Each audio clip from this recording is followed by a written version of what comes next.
10 minutinhos. Bom dia, boa tarde, boa noite.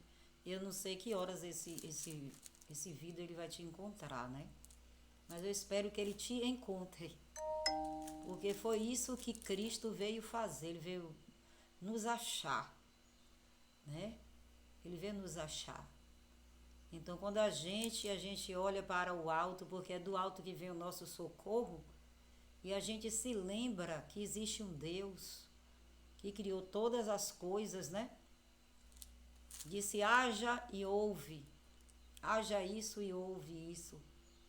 E a gente não consegue entender Deus. Quando Deus ele quer se apresentar ao ser humano, ele envia Jesus. Muitas vezes, aqueles discípulos que estavam ali andando com Jesus, ele tinha uma necessidade de ver Deus. E Jesus dizia assim para eles, que Deus estava nele. Ele dizia: há quanto tempo estou convosco e ainda não me conheceis? Então, por Jesus, a gente pode ter uma ideia de quem é Deus, de como Deus age, de como Deus pensa. A gente tem uma ideia aproximada de Deus, do que Deus é capaz de fazer, né? Do que do que ele é capaz de permitir na vida de alguém na terra. Que ele é capaz de levantar um ser humano do pó. E ele é capaz de abater um soberbo ao pó. Eita, esse é o Deus verdadeiro. Um Deus que eu não preciso amaciar ego de ninguém para pregar. Porque ele é maravilhoso. Muitas vezes ele se encontrou com alguém em forma de anjo. Na história do Velho Testamento. E o que aconteceu?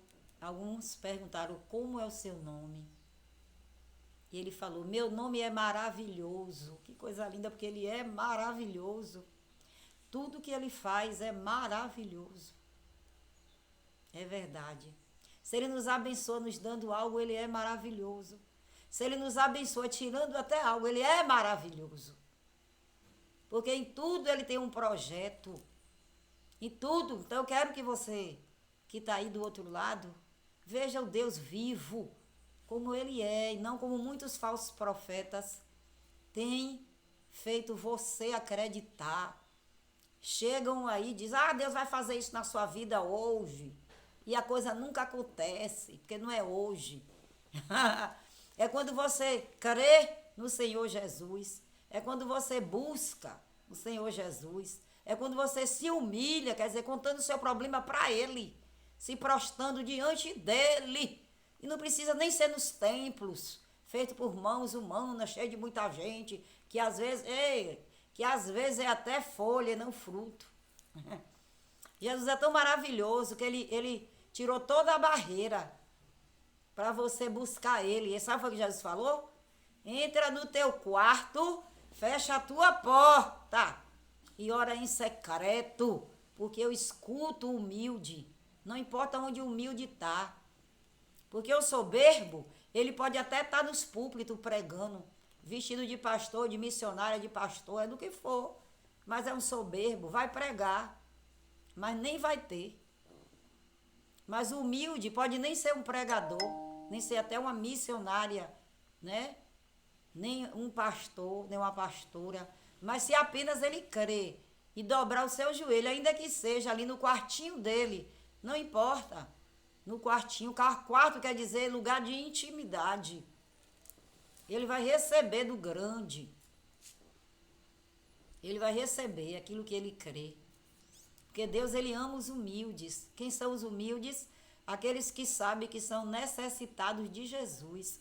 Isso não tem nada a ver com roupa, com sapato, com ter carro, ter casa, ter tudo bom e do melhor.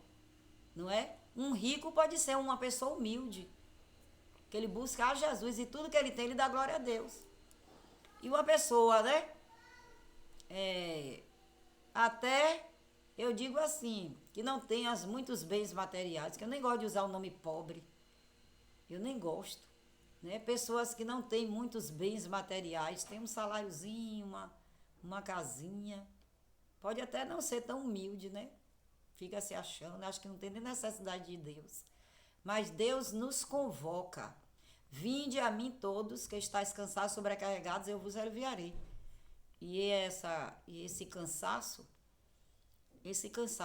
da alma, o dinheiro não tira, os bens materiais não tira. Jesus ele costumava dizer assim, ó: não acumuleis tesouros na terra, onde a ferrugem, a traça consome, né? Mas acumulei tesouros no céu. E ele diz assim: a paz não se constitui também na quantidade de coisas que as pessoas possuem. Ah, pastora, e pode possuir? Pode, querido. Se você trabalha, você lutou, você tem que ter o melhor que você puder. Agora, não coloque o seu coração nos seus bens, né? Não coloque o seu coração nas pessoas, porque você precisa de tantas coisas das pessoas.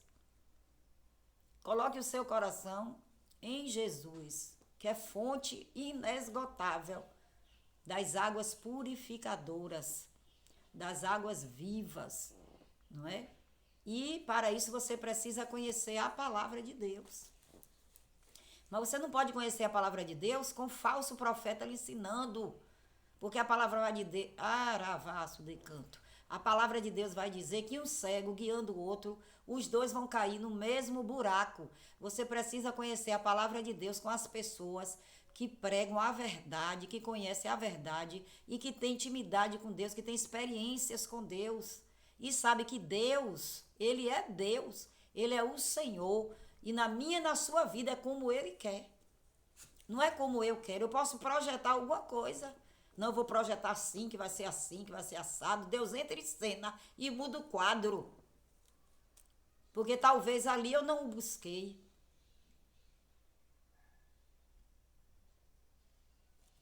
Oh, meu Deus. É tremendo isso. Não parou não, pensei que tinha parado o vídeo. É tremendo, né? E nós conhecemos a história de Jó. A Bíblia vai dizer que Jó, ele perdeu, teve muitas perdas no caminho. E ele passou por muitos processos. E olha que ele não era uma pessoa assim. Ele era uma pessoa considerada justa no sentido de que ele acreditava em Deus. Ele buscava a Deus. Mas em algum momento, não é? O vento soprou tão forte na vida de Jó, que Jó passou por processo, por muitas adversidades. Mas o que eu gosto em Jó, e o que me chama a atenção em Jó, é que Jó, ele tinha consciência de quem ele era. E ele tinha consciência de quem Deus era. É claro que naquele momento de dor, das perdas, né? Na área familiar, na área financeira, né? E na área, até na sua saúde, Jó foi tocado, né? Na sua saúde. É certo que um homem, mesmo um homem temente a Deus, ele pode argumentar, ele pode reclamar, ele pode questionar. Mesmo Flor de Lis cantando, questiona ou adora, questiona ou adora. E ele questionou e Deus respondeu. Mas uma coisa, Jó, ele tinha convicção de que ele era indigno. E aqui em Jó, Velho Testamento, Jó diz assim, ó, capítulo 40, ele diz assim: então Jó respondeu a Deus depois de ter passado tantas adversidades. Jó respondeu ao Senhor e disse: sou indigno. E quando ele acreditava que ele era indigno, ele sabia que tudo era presente de Deus, que o Deus que dá pode ser o Deus que pede para provar a sua fé, para permitir que você amadureça apesar de, que você amadureça tendo e não tendo, como o apóstolo Paulo dizia, né, que ele já estava saciado, tendo e não tendo. Então que você entenda que tudo vem do céu, que tudo é presente, que tudo é dádiva de Deus, é graça, é favor sem medida. Mesmo que você se esforce, é Deus que lhe abençoa. E que se Deus pedir alguma coisa em algum momento, você precisa ter força e fé e foco em Deus para você não se desestruturar, não é? E ficar doente emocionalmente. Mas você continuar crendo que o Deus fiel é aquele que anda com você em todo o tempo. E ele jamais vai lhe abandonar se você permanecer ao lado dele. Mas você precisa entender quem é Deus e quem é você. Isso você precisa.